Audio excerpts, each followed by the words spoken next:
Hi, welcome to Mr. Otter Studio. Today I'm going to give you 5 steps for painting a mural. So I have painted a few murals in my life. I've painted some in India from Disney scenes. I've painted a mural in a McDonald's playland. I've painted hobbit houses in my basement on walls. And illustrations from children's books. And this last mural I painted is a scene or just an image from Breath of the Wild, which is a Zelda game on the Nintendo Switch. So some people in my family love it, and so I decided to paint it on our playroom wall. And while I did it, I was just thinking about some tips and things that I might want to share with people who want to paint murals. And I had somebody in mind. This is dedicated to my friend Natalie, who wants to paint a mural in her kids' playroom. And I thought this would be the best way for me to share this. So here are my tips. Before I even start, I just want to say, painting these murals, depending on how big they are, it takes a lot of time. So make sure you have enough time and that you really like what you're painting because it's going to be kind of an investment on time. And then the second thing is pick something that is within your reach. So whatever your artistic ability is, pick something within that realm. So like clouds, well, let's just say this. You might be painting a mural that's like just shapes. And in that case, you could just paint, as big or small or anything. It can be a flat color. But something with less colors and less shapes is going to be a lot easier to paint on a large scale. Also, the things that I've painted, if I've painted them in like my house or friends' homes, you can use, copyrighted images from something because you're not really selling it. But if like the McDonald's mural I painted, I had to use my own original ideas for that. And for the Hobbit painting that I did, I kind of had like 5 different references that I used and I kind of mixed them all together, which was okay. So just make sure if you're painting something that you're selling or putting it in a public place, make sure it's original or that you've changed it enough that you've made it yours. And if you're painting it in your house, you can do whatever you want. Like me, I just chose this out of a Zelda book. Choose something within your reach. Like for example, if these clouds were white and gray, that would have been a lot easier than all of these different colors. The more colors you have, the more difficult the mural is going to be. The larger the mural is, the more difficult it's going to be. So just keep that in mind before you start. Okay, now these are my tips. I know I always give you more than I say I start off with, but these are the 5 steps for painting a mural. So step number 1 is going to be choosing what you're going to paint. And again, make sure it's within your grasp, and you want to print at least 3 different prints of it. You want one to use as a reference, one you're going to paint or draw a grid on, and then the other one keep just in case you get the grid one dirty, which might happen to you. It happens to me. So get your image ready, make sure it's something you can do, and that is a really important thing, is choosing the right image to paint on the wall. And again, the more colors, the more complicated, most likely. And also if there's like people, it's going to be really important for you to make sure that your scale is right and your proportions are right. Okay, tip number 2 or step number 2 is to get your supplies. So I really just like to use house paint when I paint murals, just pints of house paint. This mural was maybe 8 pints of different colored paint and then 1 gallon of white. I just used a lot of white for the clouds, and I also painted clouds on the ceiling, so I needed a lot of white. And did I say the supplies for this cost about $220, $230? That's in the year 2020, 2021. So I find that this is an acrylic paint. You can just use water to rinse it out with. It layers really well over just whatever's already on the wall. Figure out, you're going to need your image first because that's going to determine the colors that you need. Like if you're painting a ton of green, you might want a gallon of green. Kind of depends on what you're painting. So look at what you're painting and how much of certain colors there are. And then you need paint brushes. And I got 3 paint brushes just from the hardware store by my house, which is also where I got the paint. All of these things I got from the hardware store except for the rags I already had and maybe a few other things. But then I did also use a smaller acrylic brush. When I painted like little details like this, I needed something with a finer point. So get your paintbrushes, and again, it depends on what you're painting. You kind of have to determine if you need big brushes for large areas or smaller brushes for some details. Just make sure it's an acrylic brush. Then you also need something to protect the area you're painting in. So you're gonna need most likely a big plastic drop cloths and tape. Just painter's tape, that blue tape is great. And you wanna tape off light fixture switches. Definitely, I painted this inside, so I wanted to protect the carpet. So I put like 2 layers down because painting these takes a lot of time, like maybe 20 hours is how long this took me.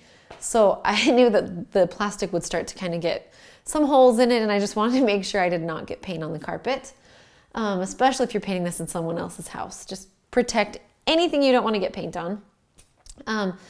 So the drop cloth, the paint, then you also need some water in a container to rinse your brush off with, and then some rags. So you're going to use rags to clean your brushes off with. And also if you make a mistake, like if you're painting wet acrylic paint over an area that's already dry and you make a mistake, you can get a damp cloth or rag and then you just wipe it off. And this, if it's dry, it's going to stay and you won't even affect it at all, but it'll wipe off the new layer. So it's kind of awesome that you can erase acrylic paint when it's still wet and the layer underneath is going to be all right.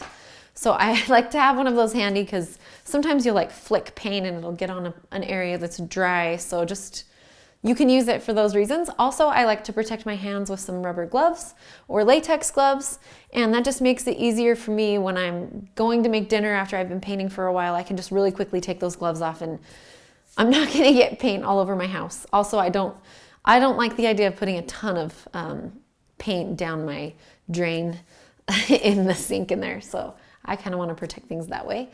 So you've got your gloves. Also, think about what you're going to be wearing. If you have a jumpsuit, that would be awesome to just cover anything you don't want to get paint on. Because acrylic paint, it will come out of your hair. Most likely it will get in your hair and it will come out of your hair, but it doesn't really come out of clothing that well. Unless you rinse it immediately and get like some dish soap and kind of scrub it. And then stain remover. You can get it out, it's just hard, but there's a chance. I think I have a video on that. So I think those are all of the supplies that I can think of right now. I'm sure there's going to be more. The other thing you might need is just some music to listen to. Whatever you like to listen to when you're painting, when you're drawing, just get it ready because it takes a long time to paint a mural. It's just such a huge area that you're trying to cover and you just want to be, get in the zone however that works for you. Okay, so you've got your image. Now you have your supplies. I need to mention something too. So the paints that I use are just acrylic, like interior paints that are really cheap. They're not really cheap, but they're a lot cheaper than other paints. What you want to make sure is that you don't get a really shiny paint. You want to make sure you're getting eggshell or a matte paint because if you get something really shiny on a mural, any light that hits it, it's going to give it a glare and you won't see that part of the mural. So like if the light's on overhead, it's going to add a glare somewhere on this. If there's light coming in from the window, there's going to be a glare, a shiny spot, and it's going to make it hard to see the mural. So make sure you're painting with flat colors that make it easier to see your painting, your mural. I'm glad I remembered that one. Okay, the third thing. So you have your image, you have your supplies, and now you're ready to get started. So first you want to draw a grid on your image, so on the paper. And I like to just use like 1-inch squares or 2-inch squares. It kind of depends on how big the image is that you're printing and that you're working from. And then you're going to draw a grid on the wall. So like if you're using 1-inch squares on your paper, you can use 1-foot squares, 2-foot squares, 1.5-foot squares. Just make sure you keep it in proportion to the paper. Like if your paper is 8 inches tall and 11 inches wide, and you do like 8 feet up on your wall, and maybe it's a little bit too short, then you can either choose to change the size on your graph, or you can make it a little bit smaller on your wall, or what I did, because I had more than 8 feet on my wall, the very top part of it, I just painted more sky.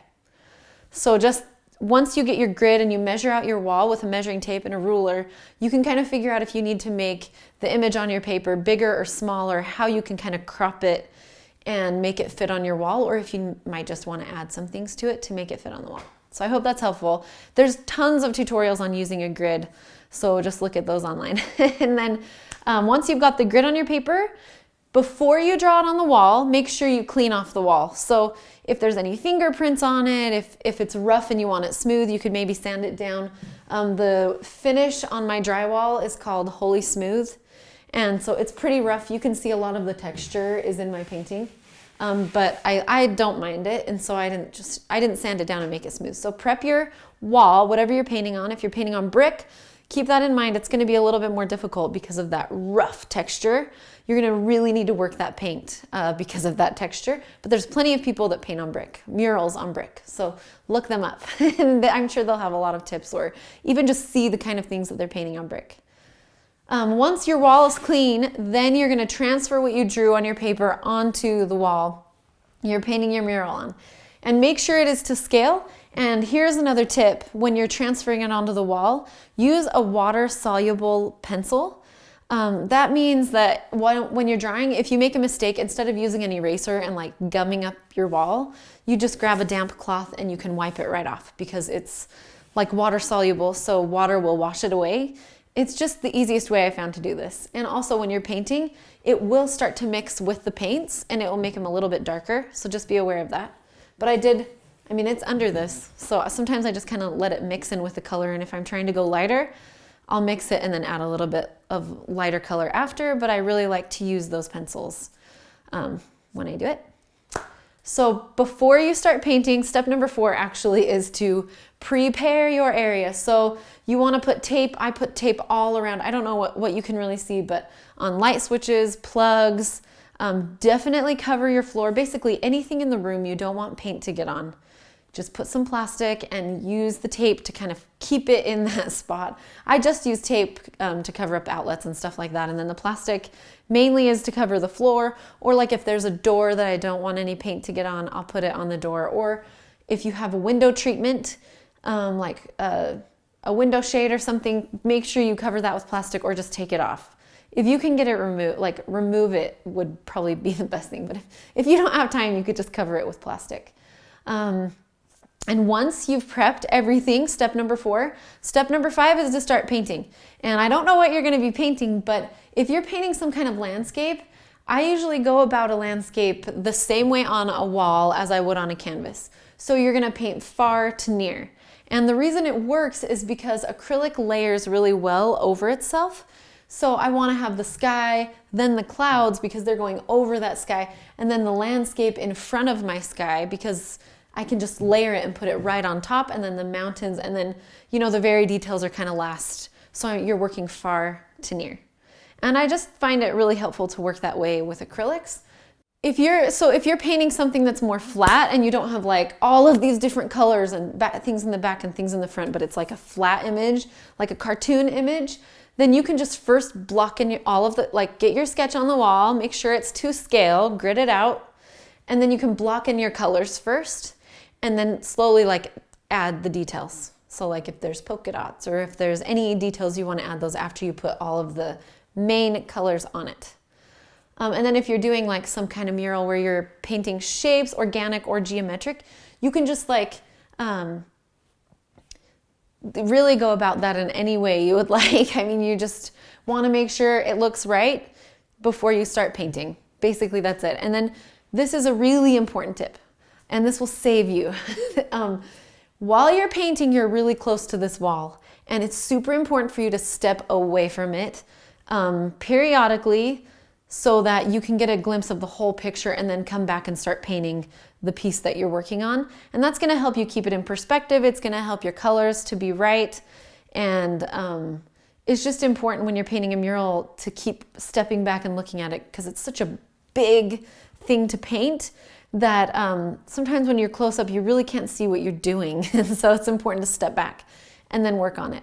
Also, when you're painting something this big, and especially when I'm painting landscapes, it is gonna reach a point where it looks weird, or even a portrait. It's gonna just not look right, and you just have to kind of push through that really awkward stage, that everyone goes through in their life, and maybe we all get stuck in it at some point, but push through it.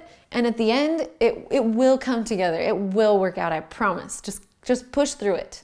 You've done so much to even get it on the wall. Just keep pushing through. And the nice thing with acrylic paint is it's really easy to just wash over it and just start again. So don't be so intimidated by that, but it is big and it does take a lot of time. So that part should be intimidating, and you should be very committed once you start this, because it's going to take you a lot of time and effort, and it's totally going to be worth it. But don't give up.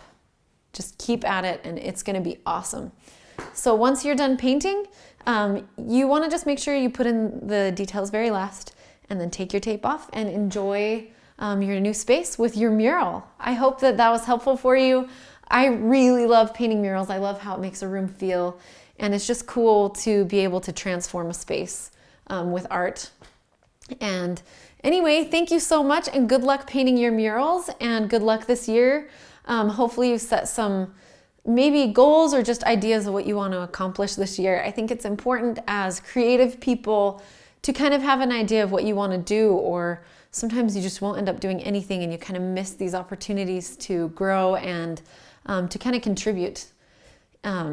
So anyway, I just thought I'd add that at the end, and I hope you have a wonderful day. Thanks for watching.